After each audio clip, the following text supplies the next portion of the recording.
এই জুলাই সনদ নিয়ে অনেক কথাবার্তা হচ্ছেন।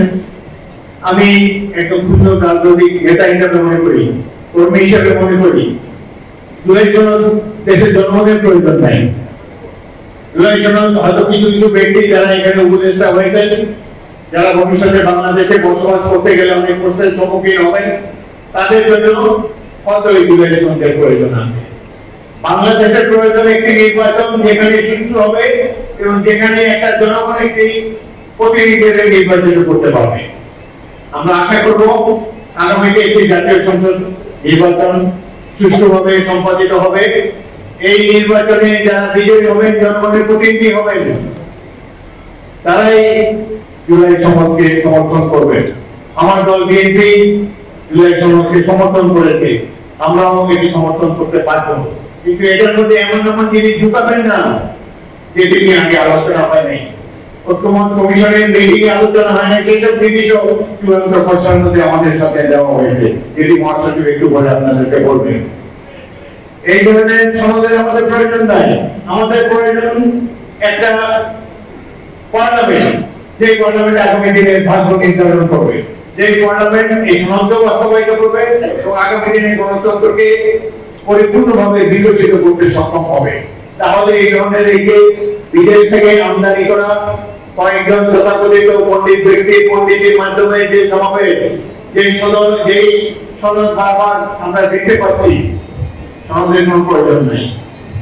প্রয়োজন একটি প্রতিনিধিত্ব, সেই জাতীয় সংসদ, সত্যিকারের জনপ্রতিনিধি যারা আগামী দিনে বাংলাদেশের ভাগ্য গড়ে তুলবে, তারা নির্ধারণ করবে আগামী দিনে বাংলাদেশের গতিপথ কি হবে।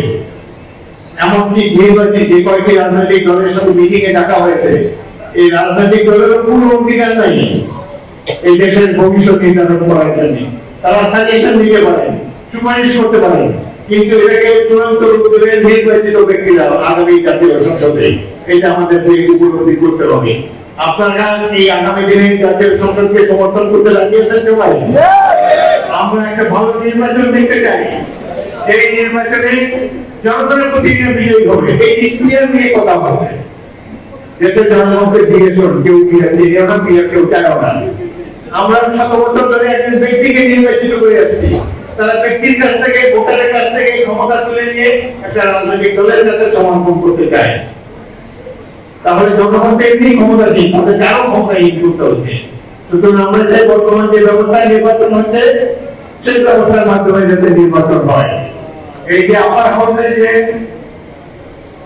পিআরের মাধ্যমে আপার হাউস গঠন করার প্রয়োজন কথা বলা হয়েছে, এটি নিয়ে কিন্তু কোনো ঐক্যমত হয় না, ঐক্যমত কমিশনে।